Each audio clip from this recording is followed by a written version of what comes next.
Troisième partie, le Sphinx, gardien de l'horizon.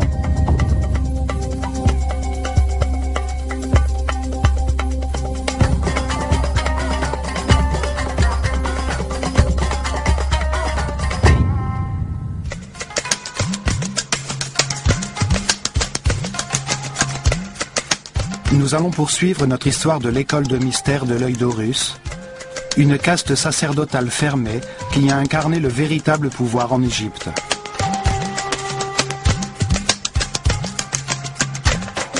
Elle fut organisée par les prêtres qui ont survécu au déluge universel et qui avaient conservé le savoir de l'ancestrale civilisation atlantidéenne. Des êtres très évolués qui ont vu dans ce cataclysme une chance de bâtir une nouvelle civilisation vouée à l'élévation spirituelle.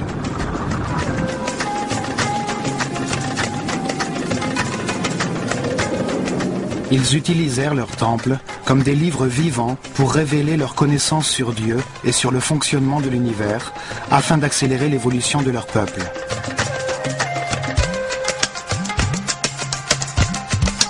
Ils concentrèrent dans ces temples tout leur savoir et toute leur richesse et en firent les vecteurs du développement de la civilisation égyptienne. Ils enseignèrent que l'Esprit éternel se réincarne plusieurs fois en homme sur la terre pour suivre un processus d'amélioration conçu par Dieu.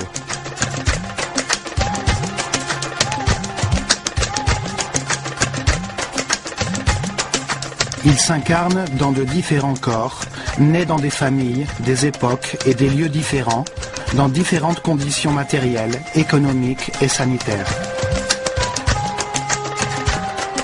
Il se réincarne plusieurs fois sur la Terre, pendant que le système solaire tourne autour du centre de la galaxie, ce qui dure 25 920 ans. Un tour qu'ils ont appelé année cosmique. Pendant ce cycle, la conscience de l'homme est sous l'influence de l'énergie des différentes constellations qui déterminent les processus nécessaires pour son évolution, comme le Soleil détermine les changements de saison.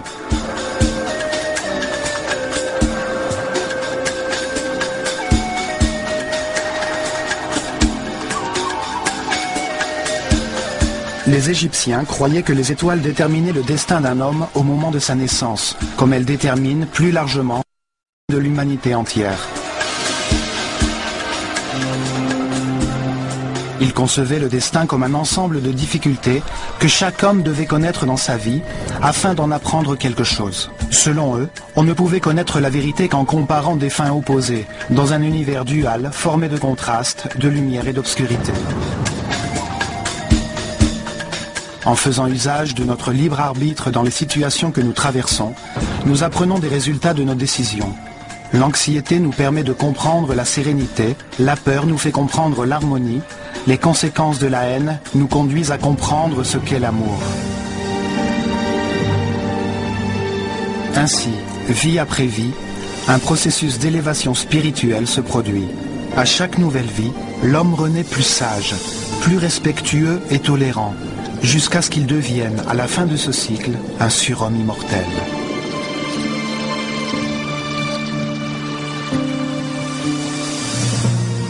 À ce moment d'illumination, il est capable de se souvenir de toutes les vies qu'il a vécues, de toutes les fautes qu'il a faites, en comprenant que, grâce à elles, il peut maintenant connaître la raison de son existence. Dans la paix et l'harmonie, à un très haut niveau d'énergie vitale, rayonnant d'amour en permanence, il peut accéder à des pouvoirs supérieurs, à une plus haute échelle de réalité pour atteindre un nouveau cycle d'évolution. Le processus d'évolution l'a tiré de son animalité originelle, en le transformant en un grand savant, en un être immortel et respectable, qui ne connaît plus aucune limite.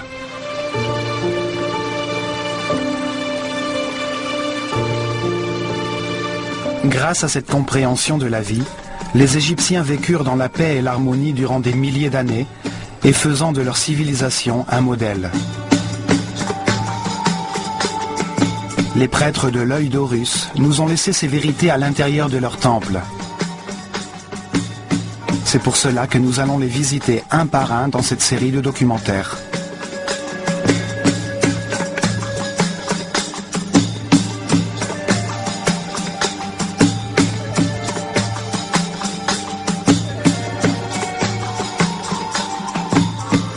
Aujourd'hui, dans notre recherche de la vérité, nous irons au plateau Gizeh, comprendre le message du Sphinx.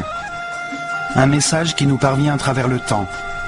Car ce monolithe de pierre est une marque indélébile laissée à notre attention.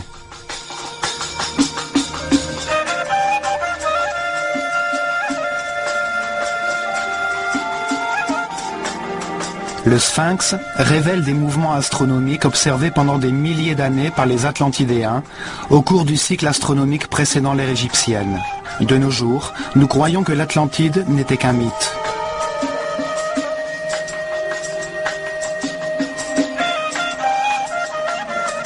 Nous devons nous souvenir que l'histoire de la disparition de l'Atlantide, décrite par Platon, date de l'Égypte ancienne. Ce sont les prêtres du temple de Neth qui ont montré à Solon les ruines ancestrales de l'Atlantide, un mot égyptien dont le sens était rattaché à l'eau.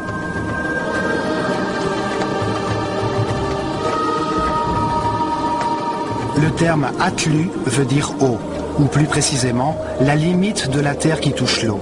Anti évoque la division d'un terrain. Le mot composé Atlanta se réfère donc à terrain séparé par de l'eau. Dans l'histoire racontée par Platon, la capitale de l'Atlantide, Poséinodis, était une belle ville construite en canaux concentriques qui partageaient des bandes de terre.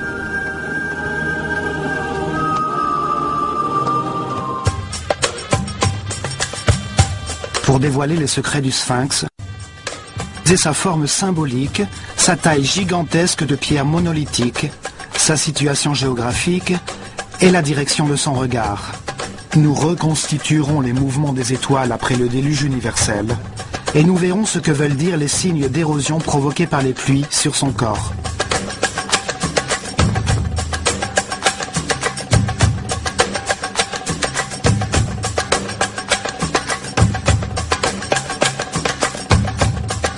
Les prêtres qui avaient survécu au cataclysme qui anéantit l'Atlantide ont sculpté une forme symbolique monumentale en fonction de certains calculs astronomiques pour en faire une horloge qui marque les cycles importants du système solaire dans la galaxie. Nous analyserons ces calculs pour comprendre pourquoi le Sphinx est le plus grand et le plus ancien marqueur temporel sur la planète. La première date à y être inscrite fut le Zep Tepi. Le temps nouveau, le début de l'heure H de la nouvelle civilisation qui succéda à la destruction de l'Atlantide. Le Zep Tepi est le premier pas sur le chemin de la perfection spirituelle pour toute l'humanité. Le Sphinx est la première pierre sur cette route. La deuxième date enregistrée est celle de la dernière catastrophe, qui est survenue il y a 13 000 ans et que l'on nomme déluge universel. On trouve des traces de ce cataclysme sur toute la planète. D'autres parties du globe furent touchées en même temps que l'Égypte. Les prêtres, dans leur sagesse, avaient conservé la mémoire d'autres catastrophes précédentes, dont une était survenue au commencement de la civilisation atlantidéenne, il y a environ 38 000 ans. Ils savaient que ces catastrophes étaient cycliques et qu'elles avaient lieu à chaque changement d'année cosmique. Cette rémanence cyclique les a confortés dans l'idée que les étoiles marquaient la durée de tous les cycles dans les différentes échelles universelles. Ces caractéristiques du Sphinx montrent l'importance à tous les niveaux du grand cycle cosmique. La rotation du système solaire autour du centre de la galaxie détermine la durée des structures physiques qui soutiennent les organisations humaines, puisque tous les 25 920 ans, une catastrophe survient et laisse place à une nouvelle forme de développement, à une nouvelle organisation du monde.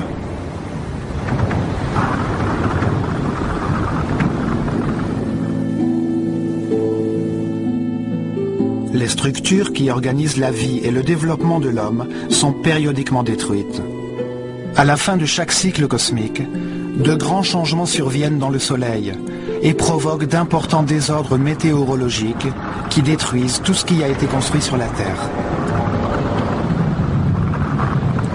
Les prêtres de l'œil d'Horus nous ont appris que cela faisait partie d'un processus conçu par Dieu pour permettre le développement de nouvelles civilisations sur la Terre, pour permettre l'expression de nouvelles manières de voir l'univers. C'est comme si l'humanité, ne formant qu'un seul corps, mourait tous les 25 920 ans pour renaître sous une forme plus parfaite. Le même processus que celui par lequel passe l'homme, mais à une échelle collective, avec un esprit plus grand.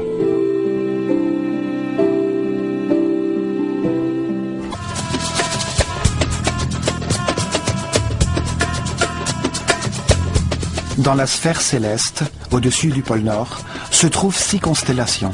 Elles sont appelées constellations polaires.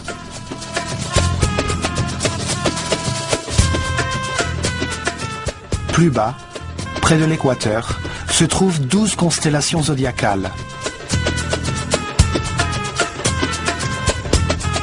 En sachant dans laquelle des 6 constellations polaires et dans laquelle des 12 constellations zodiacales se trouvait la Terre à un moment donné, nous pouvons déterminer exactement quelle date il était à cet instant. Le système solaire tourne autour de la galaxie le long d'une ligne imaginaire appelée l'écliptique. Chaque rotation dure 25 920 ans, un cycle perpétuel que les prêtres égyptiens ont appelé l'année cosmique. Ils ont divisé ce tour de 360 degrés du système solaire dans la sphère céleste en 12 secteurs de 30 degrés. Le Soleil met 2160 ans pour traverser chacun d'entre eux. Ce sont les 12 constellations. Chacune a un nom d'animal. Elles forment le zodiaque, ce qui veut dire le cercle des animaux.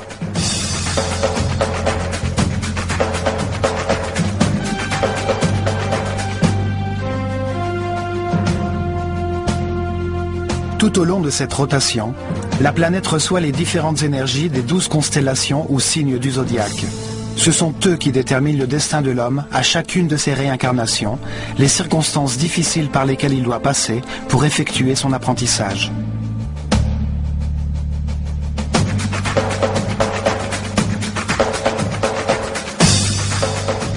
En partant du point où se trouve actuellement le système solaire, au degré 0 de l'écliptique, à la fin de l'ère du Poisson et à l'approche de la nouvelle ère du Verseau, nous reculons de 180 degrés.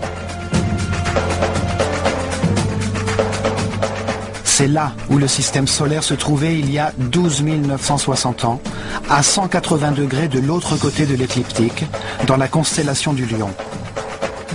Les scientifiques d'aujourd'hui nous disent que cette époque correspond environ à la fin du Pléistocène, quand les glaces ont fondu et que le déluge universel est survenu.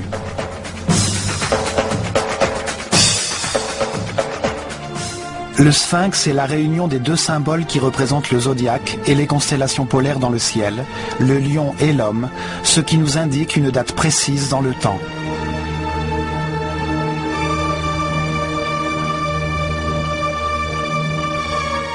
Cet animal hybride représente les 2 zones célestes dans lesquelles ces étoiles se trouvent.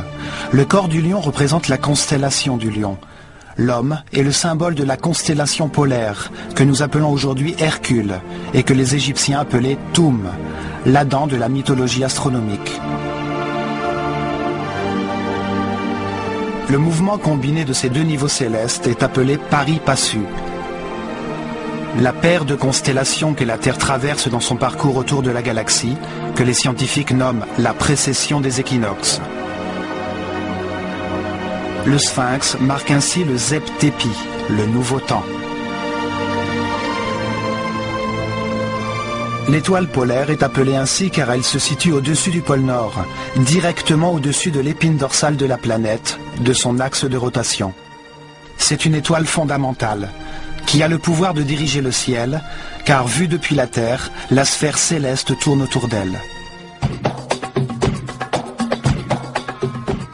L'inclinaison de l'axe de la Terre par rapport au Soleil se déplace lentement pendant le cycle cosmique et vise un deuxième cercle, plus haut dans le ciel, formé par 6 étoiles polaires différentes.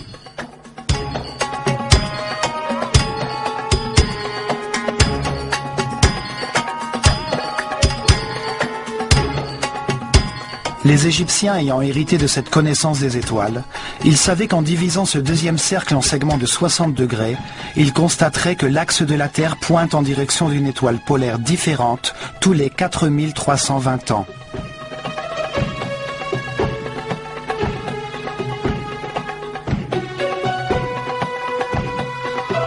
Ces étoiles polaires forment 6 constellations, qui se trouvent exactement au-dessus du pôle Nord, à chaque angle de 60 degrés sur le parcours que la Terre effectue durant la grande année cosmique. On les appelle les constellations polaires.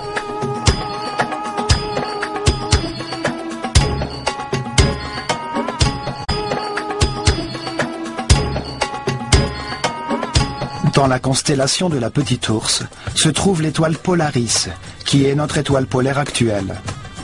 C'est l'étoile qui guide les marins en mer. Il y a 4320 ans, l'étoile polaire était Alpha Draconis, située dans la constellation de Draco, le dragon.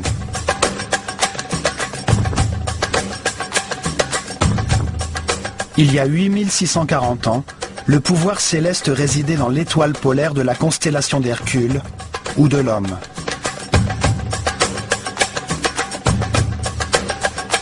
Il y a 12 960 ans, au moment du déluge universel, l'étoile polaire, dans le cercle supérieur, s'appelait Vega, dans la constellation de la Lyre.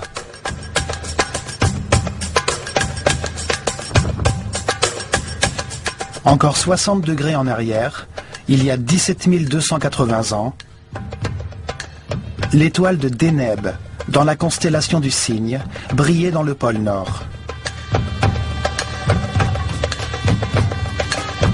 Il y a 21 600 ans, Alphyrque, dans la constellation de Céphée, se trouvait au-dessus du pôle.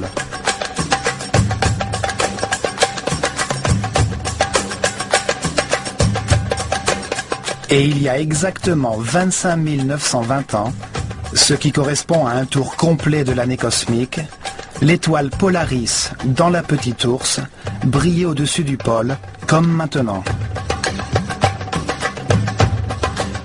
Ces deux groupes de constellations, les 6 du cercle polaire supérieur et les 12 du cercle zodiacal inférieur, influencent l'homme en permanence. Ces deux cercles tournent autour d'un axe polaire virtuel au centre de la galaxie, l'axe de la couronne.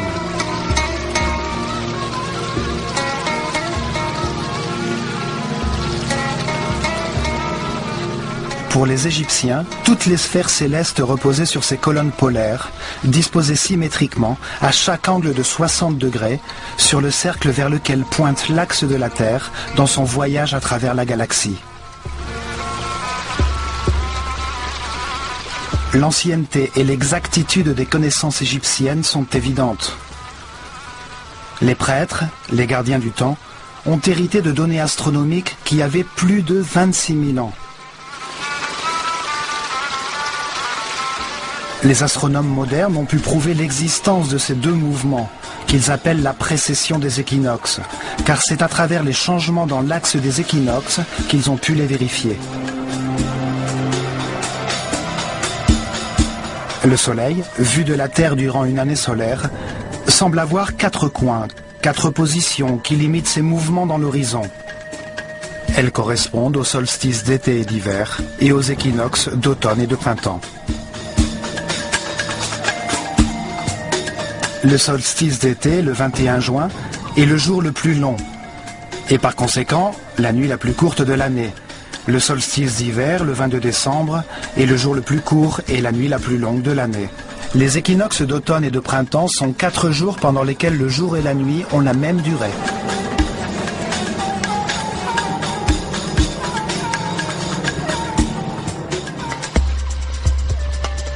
À Gizeh, le Soleil fait face au Sphinx au moment des équinoxes et il se lève à 28 degrés de longitude nord-est au solstice d'hiver et à 28 degrés de longitude sud-est au solstice d'été. Les équinoxes sont non seulement des points d'équilibre entre le jour et la nuit, mais aussi entre les énergies de la lumière et des ténèbres.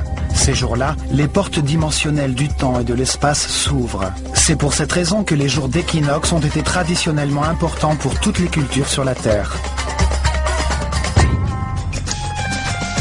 Chaque année, la ligne imaginaire qui rejoint les deux équinoxes change légèrement d'inclinaison par rapport au Soleil.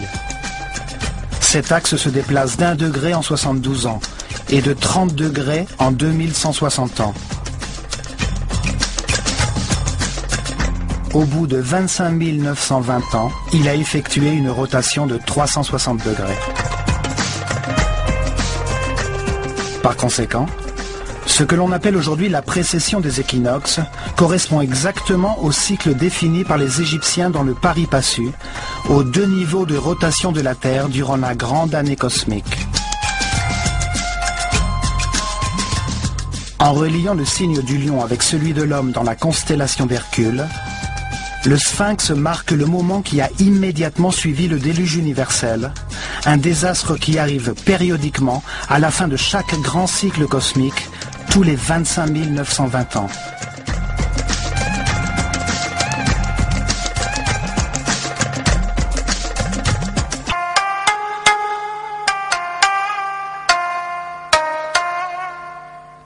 Le Sphinx est la plus grande sculpture sur Terre. Son énorme corps a été taillé dans une seule roche, afin de perdurer à travers les siècles. Ce monolithe géant, d'un seul tenant, fut érigé sur le plateau de Gizeh. Il mesure 80 mètres de long, 13 mètres de large et 20 mètres de hauteur. Il est aussi grand qu'un pâté de maison. Pour former son corps, les Égyptiens ont sculpté d'énormes blocs de pierre qui ont ensuite été utilisés pour construire 2 énormes temples en face de lui.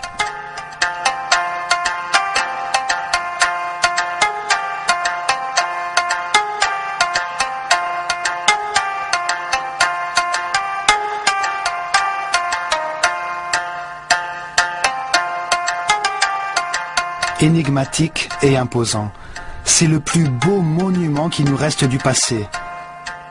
Il a vu à ses pieds naître, changer et disparaître plusieurs cultures.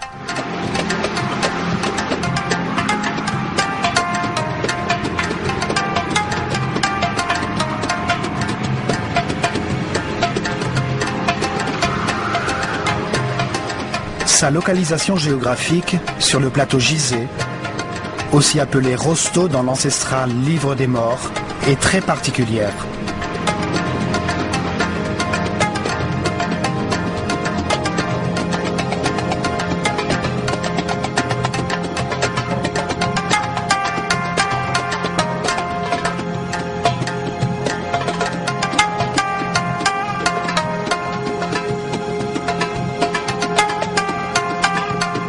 Son corps de lion est situé par rapport à l'équateur, à 30 degrés de latitude nord, et presque exactement sur le méridien qui se trouve au 30e degré de longitude entre le pôle nord et le pôle sud.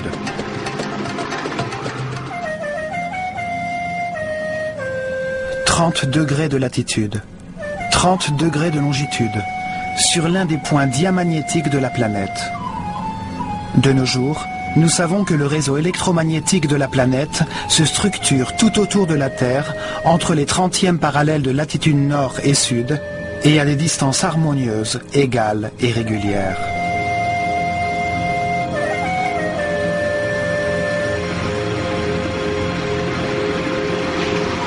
Toutes les créatures, aussi petites soient-elles, possèdent un réseau neuronal, une matrice qui canalise et diffuse harmonieusement l'énergie dont leur corps a besoin.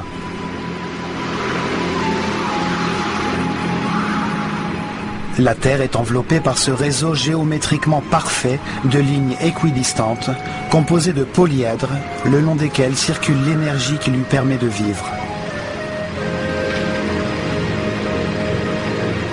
On les appelle les lignes Lie et les lignes Harman. Elles forment une matrice de points névralgiques qui produisent naturellement des tourbillons énergétiques. Ces tourbillons ont été secrètement utilisés par les gouvernements et les individus qui en ont la connaissance pour générer des forces antigravitationnelles permettant la lévitation. Ces tourbillons électromagnétiques sont harmonieusement répartis sur la surface du globe et provoquent des désordres magnétiques et énergétiques avérés. Le triangle des Bermudes, du dragon et du démon, où des disparitions mystérieuses ont eu lieu, sont des points diamagnétiques reconnus. D'autres cultures que les Égyptiens ont judicieusement bâti des pyramides sur des points diamagnétiques.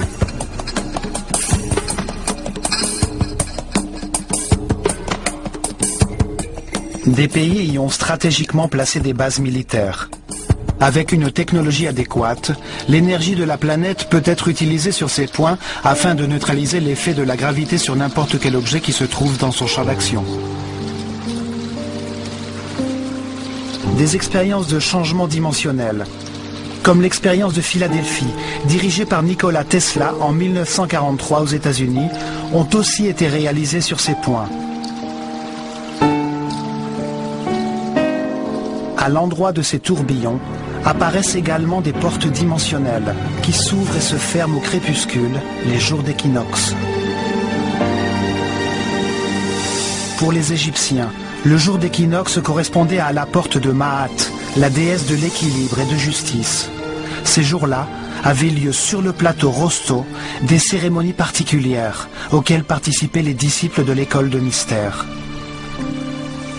Ils se servaient du tourbillon pour terminer la formation des prêtres qui avaient atteint, après des années, le 5e ou 6e niveau de conscience.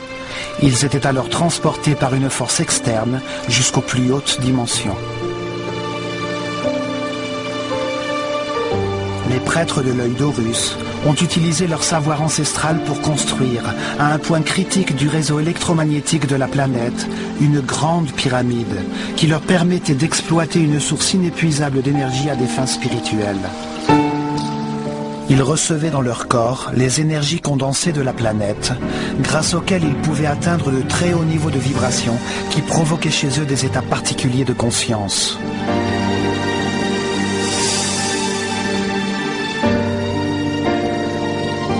La grande pyramide était appelée l'arche de Ra-Ar-Makou et elle a été construite sur un tourbillon électromagnétique qu'il pouvait ainsi utiliser les jours d'équinoxe quand les domaines de la lumière et de l'obscurité étaient équilibrés par Maat.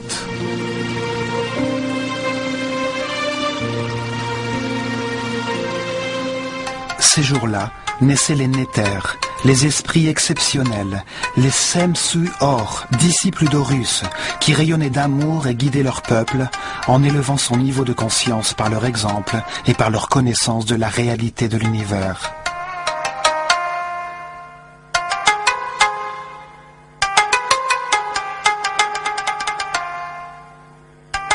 Dans le livre des morts, dans la 5e section appelée Rosto, apparaît une forme pyramidale gardée par 2 sphinx en forme de lion qui font face au soleil à chaque équinoxe et qui protègent l'entrée au royaume de Sokar.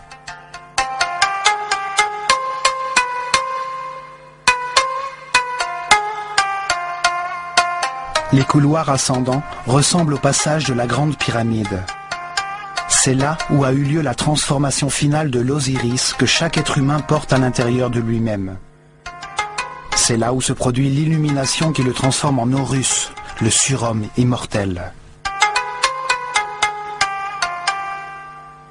La forme du lion est, elle aussi, fortement liée à ce processus d'évolution. Le lion est l'animal le plus évolué, et pour les Égyptiens, il représente le moment final d'une conscience d'animal qui évolue vers l'état de surhomme.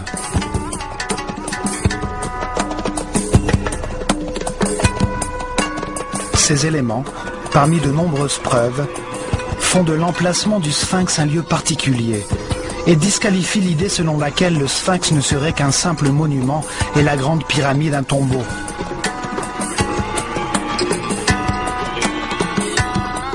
Deux raisons ont fait naître la conviction que le pharaon Képhren, qui a régné entre 2520 et 2494 avant Jésus-Christ, est celui qui a ordonné de le sculpter dans un même bloc de roche.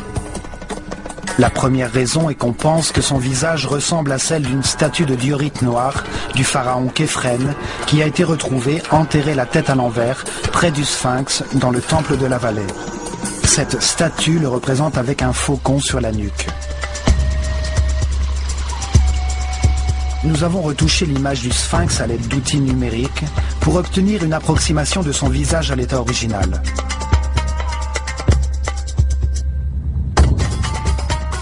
Nous avons constaté que ses traits sont totalement différents de ceux de Képhren.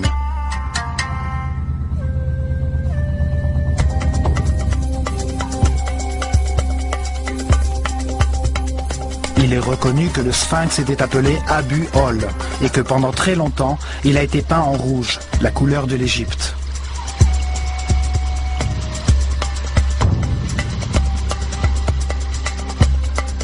Avec le temps, ont disparu le pectoral fait de pierres semi-précieuses, la barbichette, les couleurs de son élégant némès, ainsi que toutes les plaques de granit blanc poli de la pyramide de Képhren.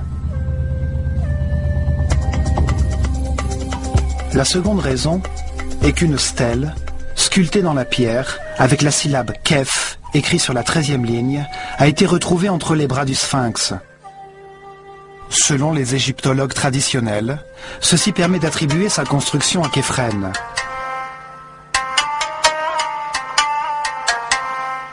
La stèle a été réalisée sous le règne du pharaon Thoutmôsis IV, entre 1401 et 1391 avant Jésus-Christ, pour commémorer la restauration du Sphinx, grâce à laquelle on put retirer le sable qui le recouvrait jusqu'au cou.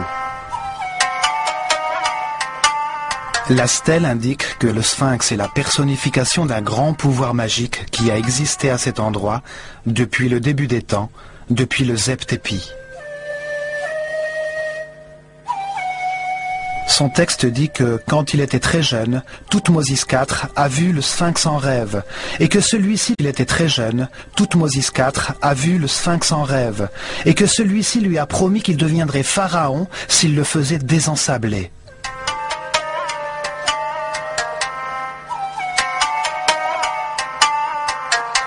En vérité, elle ne donne aucune information susceptible de savoir qui a ordonné sa construction. Il n'y est fait aucune mention de Képhren comme bâtisseur du Sphinx. Il fut sûrement l'un des restaurateurs qui, comme Thoutmôsis IV, ont enlevé le sable qu'il avait recouvert au cours du temps. Une autre pierre sculptée, appelée la stèle de l'inventeur, retrouvée dans Gizeh par Auguste Mariette, indique que le pharaon Khéops, le prédécesseur de Képhren, a ordonné la construction d'un temple à côté du Sphinx, ce qui prouve que le Sphinx existait déjà et que son successeur ne pourrait donc pas l'avoir construit. Pourtant, cette stèle n'a pas été reconnue par les égyptologues orthodoxes, qui considèrent qu'elle n'est pas d'époque, car le style dans lequel elle est écrite ne correspond pas à celui en usage sous le règne de Khéops.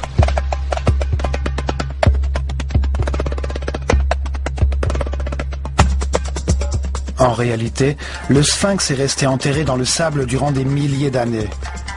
Plusieurs souverains bienveillants ont ordonné de le nettoyer.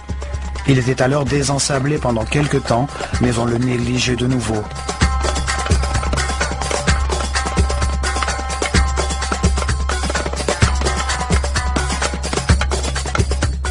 La direction de ses yeux est une autre clé pour comprendre son mystère.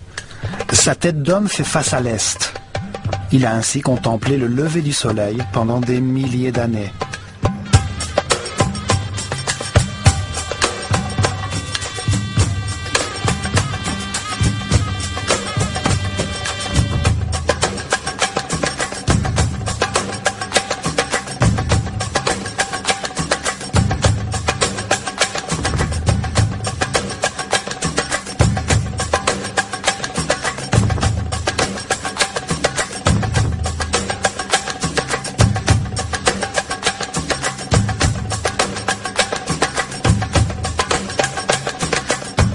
Ses yeux montrent intentionnellement et avec précision un point de l'horizon, là où le soleil se lève les jours d'équinoxe, le vrai est, le point de passage dimensionnel.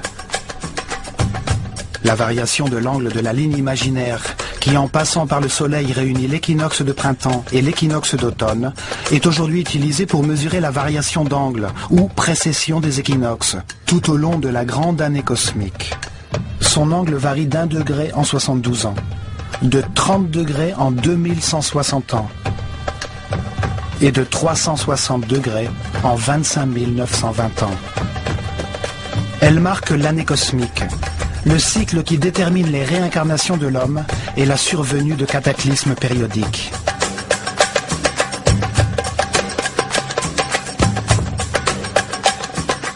À partir de l'emplacement exact du Sphinx, des scientifiques américains ont reconstitué la sphère céleste en calculant avec un ordinateur la position de la Terre sur l'écliptique il y a 12 960 ans et le déplacement du système solaire.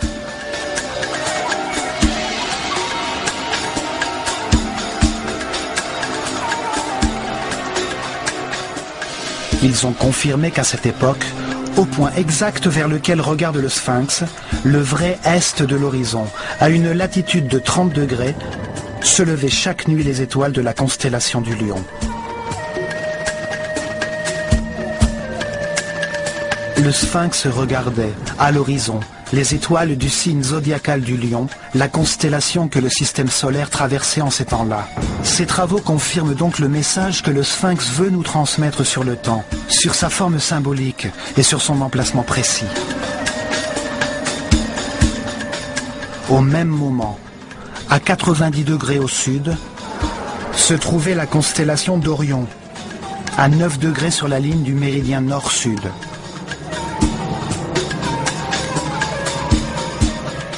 Et Sirius, l'étoile la plus importante pour les Égyptiens, car son apparition annonçait la crue du Nil, se trouvait exactement à 14 degrés à gauche du méridien.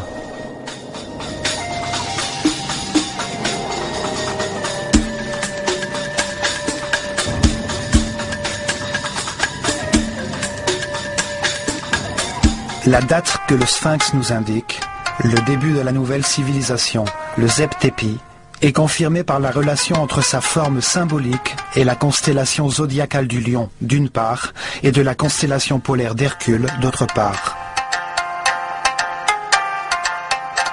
La direction de ses yeux, indiquant l'équinoxe printanier au lever du soleil, et la constellation du Lion la nuit, fait de lui une horloge astronomique tout à fait exacte.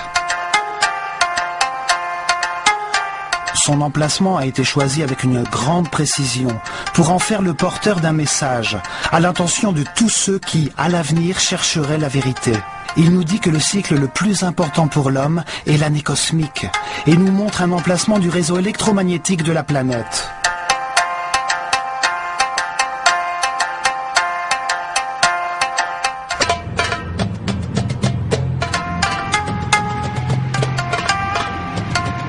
Il y a un autre élément du Sphinx qui confirme le Zep-Tepi, le moment auquel le Sphinx a été construit. C'est une preuve d'origine géologique et climatique. En 1960, le mathématicien français René Schwaller, de Lubitsch, a déclaré que le corps de lion du Sphinx montrait des signes d'érosion provoqués par la pluie.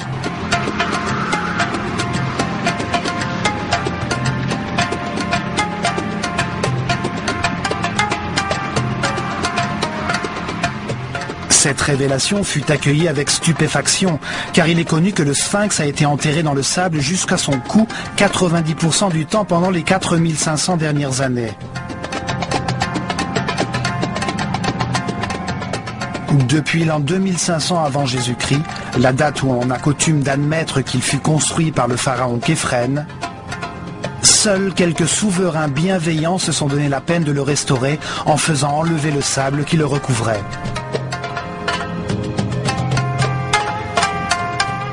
L'un des derniers désensablements fut ordonné par Napoléon, quand il était en Égypte.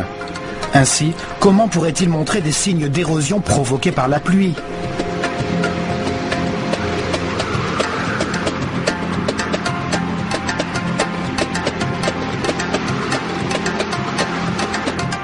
En outre, il a été prouvé que le climat en Égypte a été le même pendant ces 4500 ans, aride, sec, avec des pluies rares. Les scientifiques nous disent que le changement climatique radical qui est survenu dans la région à la fin du Pléistocène l'a progressivement transformé en désert que nous voyons maintenant.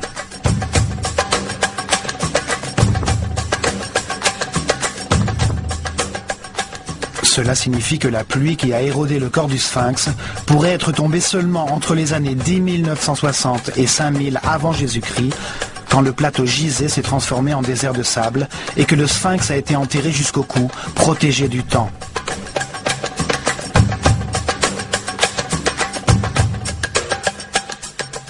Une expédition de l'université de Boston a vérifié que les signes d'érosion ont été provoqués par la pluie et ont déterminé que ces profondes crevasses ont mis des milliers d'années à se former.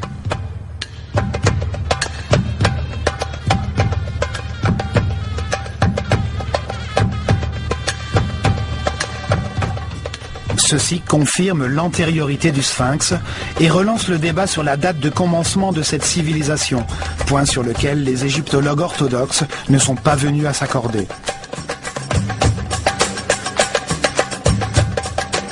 Il nous reste très peu de traces des monarques égyptiens, et celles qui restent ne sont pas toujours reconnues. Le papyrus de Turin et la galerie des cartouches, dans le temple d'Osiris, à Abydos, énumèrent les noms des pharaons dont l'existence est avérée.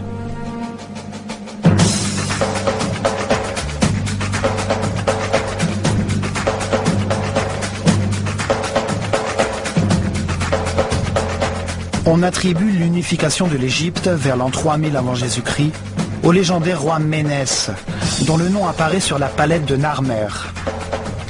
Selon l'histoire officielle, il aurait ainsi donné naissance à la première dynastie des pharaons. Mais ces inventaires, comme celui dressé par le prêtre Manetho en l'an 300 avant Jésus-Christ, dans son histoire de la civilisation égyptienne, remontent en réalité plus loin dans le temps, faisant référence à des souverains antérieurs qui ne sont pas aujourd'hui reconnus car ils sont considérés comme des mythes irréels. Ce sont les Shem-Su-Hor, les disciples d'Horus, des ancêtres divins, des êtres éclairés qui ont gouverné l'Égypte pendant 13 900 ans. Puis vient le tour des Akus, ou hommes sages, d'autres monarques exceptionnels qui, d'après ces documents, ont dirigé l'Égypte pendant 11 000 ans, avant l'avènement des pharaons qui régnèrent durant 30 dynasties.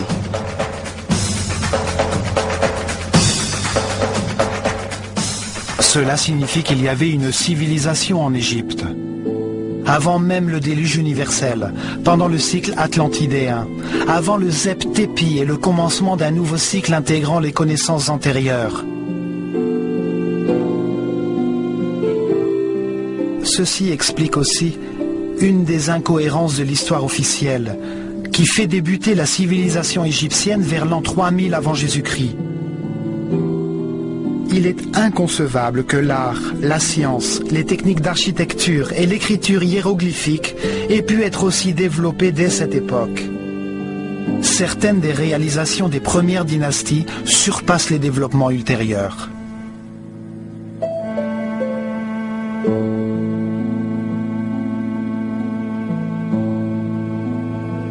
Il est dur de comprendre comment le site de Saqqara, avec ses briques travaillées, ses décorations en céramique très raffinées, ses détails architecturaux harmonieux, ses colonnes et ses pyramides capables de résister durant des milliers d'années, a pu surgir soudainement du néant.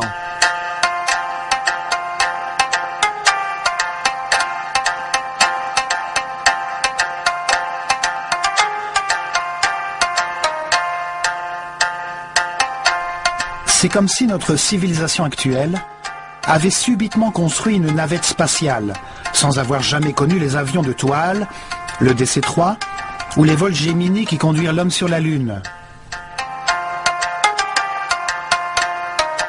Il est clair que la civilisation égyptienne a hérité du savoir accumulé durant le cycle précédent et qu'elle a été guidée dès son commencement par une caste sacerdotale d'êtres très évolués spirituellement, comme l'attestent les découvertes archéologiques retraçant la liste des souverains égyptiens.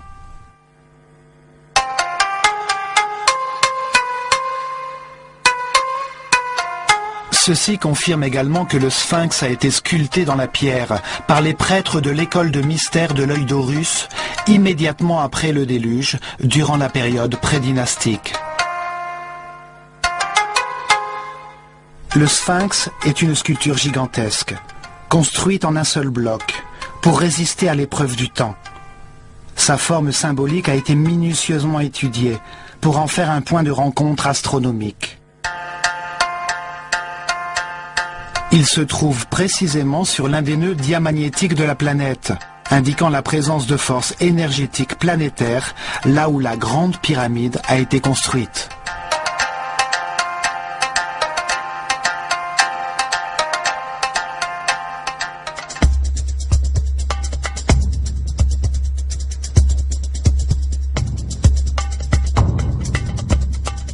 La direction de son regard, vers un point précis de l'horizon, où le soleil se lève les jours d'équinoxe, montre l'importance de la porte de Maat, l'entrée du royaume de Sokar, au moment d'équilibre entre le jour et la nuit.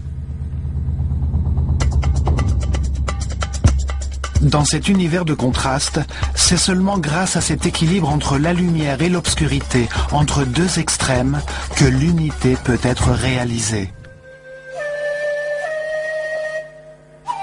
Ce niveau de compréhension ne peut être atteint qu'en évaluant les résultats de décisions prises au cours de nombreuses réincarnations, pour trouver la voie du respect et de la tolérance, de la paix et de l'harmonie.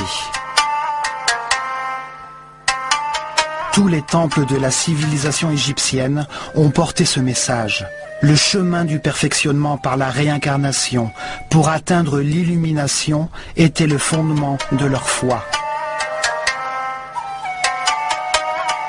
Le sphinx montre également que la civilisation égyptienne remonte à très longtemps, au commencement du monde nouveau, le Zep-Tepi, il y a 12 900 ans, quand les étoiles de la constellation de Lion brillaient en face de lui.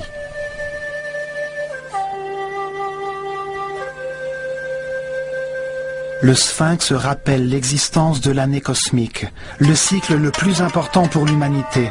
Il confirme que la civilisation atlantidéenne a vraiment existé. Il incarne la certitude qu'il existe une sagesse supérieure.